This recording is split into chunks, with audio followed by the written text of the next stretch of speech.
Good morning, folks. Welcome back to Markelly Farm. It's apple season officially. We're going to be picking apples and we're going to get them jarred up today to put them in the root cellar. So come along with us.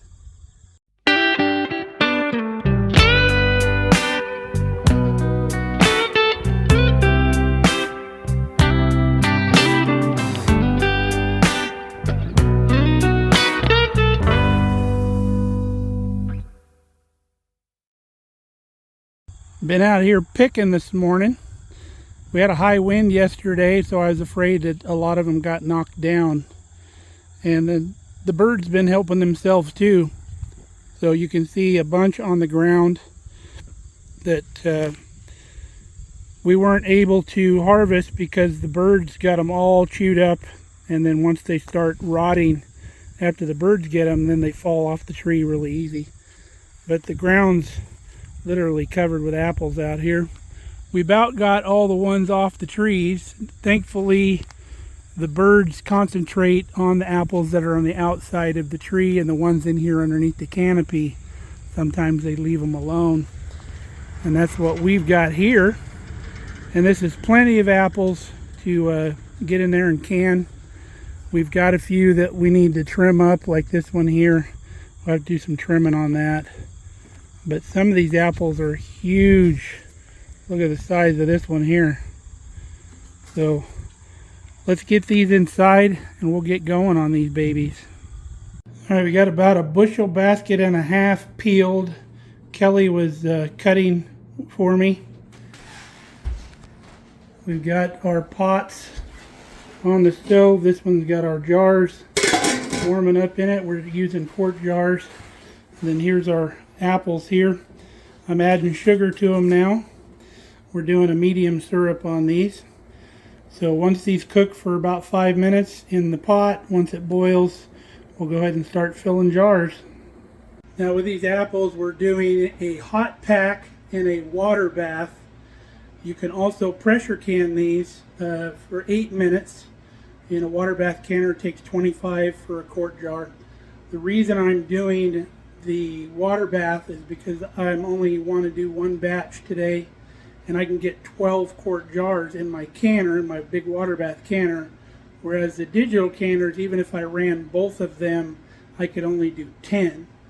So pressure cooking would be a lot easier. We could cold pack the jars and just do it real quick, but I want to get as many jars as I can.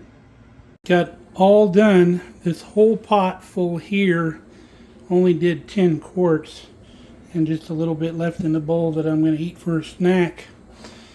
So that'll give you kind of an idea how many jars that'll do. We've already got the timer going on our 25 minutes here, and we put a little splash of vinegar in the water because we have some hard water going on here. If you don't do that, your jars will come out with kind of a white haze on them, but don't be alarmed if that happens. It washes right off once the jars cool down.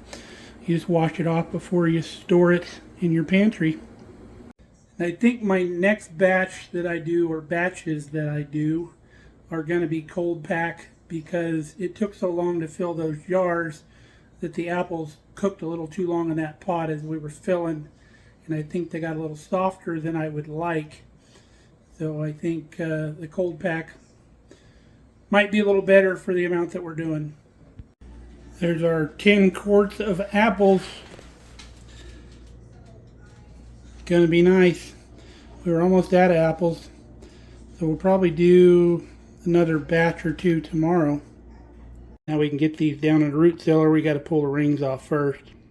All right, let's go downstairs with these. Got our apples on the shelf. Pantry's filling up pretty nicely. The root cellar will give you a wider shot.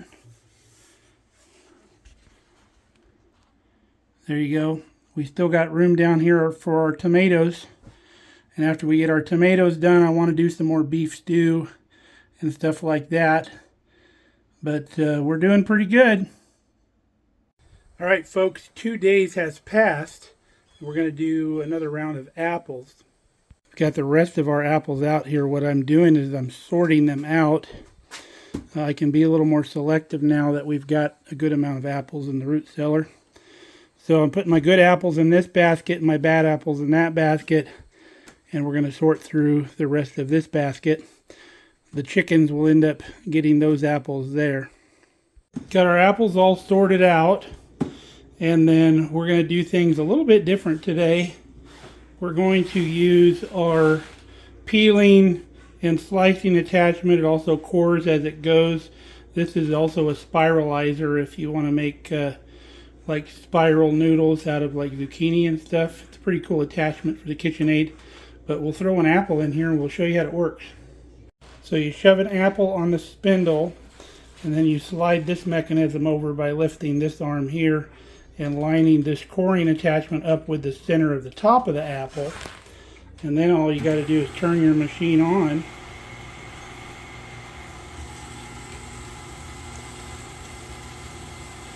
And there it goes. It's cutting, slicing, peeling, everything all at once.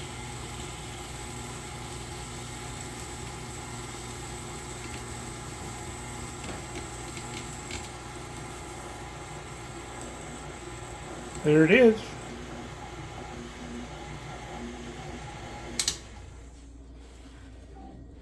And then the rest of this just pulls right off like that. You have a perfectly cored and peeled apple. Now once you have the apple that you take off, all I do is cut it down the center with a knife, and then it's done. You can see it's already starting to turn brown. We need to get this in some water. Now for our liquid, we're using our leftover juice from doing apples last time. It's already got the citric acid in there, and it's already got the sugar in there, and it's already got an incredible apple flavor, so it'll give you these new jars even a more intense apple flavor. And then the jars, we're cold packing the jars. We're stuffing in there as much as we can. And it kind of helps with these apples because they float a lot, to have the narrower necks, because you can shove apples down below this shoulder to kind of hold everything down in the liquid. You can see we have our jar filled now, and we filled it with juice. So these apples aren't going to turn brown, and they can sit here on the counter cold all day long until we get ready to process these. Now the top of the apple, it doesn't peel. You just pull that off as it comes off, and then the rest of it will pretty much be peeled.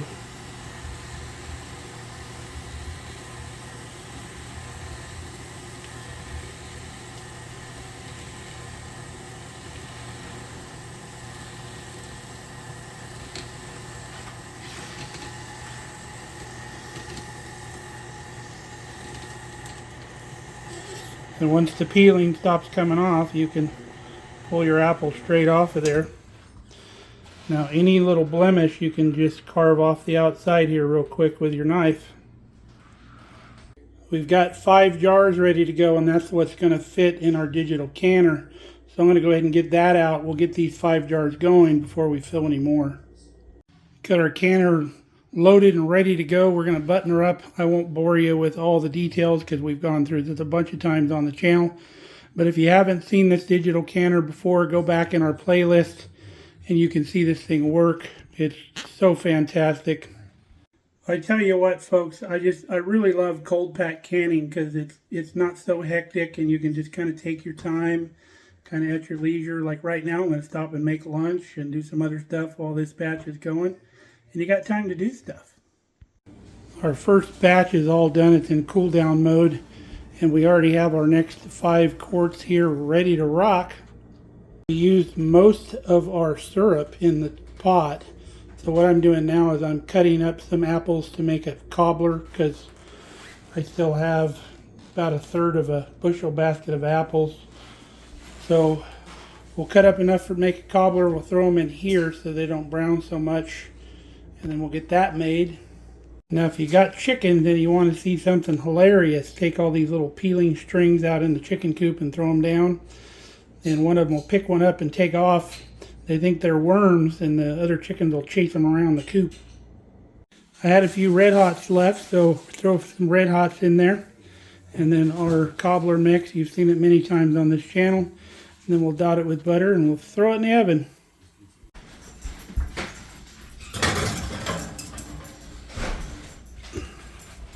Yeah, this is the storm tornadoes come out of. Alright, got the cobbler in, and we just got a severe thunderstorm warning for up to quarter-size hail. You can see coming back there. Kind of a green looking sky, and that's never good, but we're going to put the trucks in the barn. Alright, the vehicles are safe, unless the barn blows away. We can hear the thunder and see the bolts of lightning up north. Getting pretty crazy.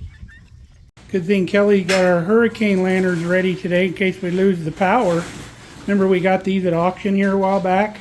We had 3 of this type here, and then we got this cool wall mounted one here, and it's got the little loop here in case you want to pick it up and carry it around, and it swings out from the wall.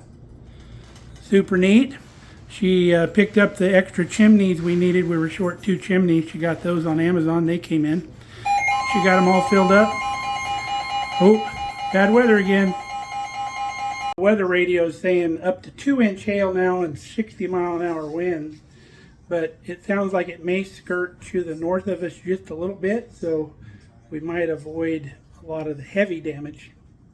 There's our first batch out of the canner.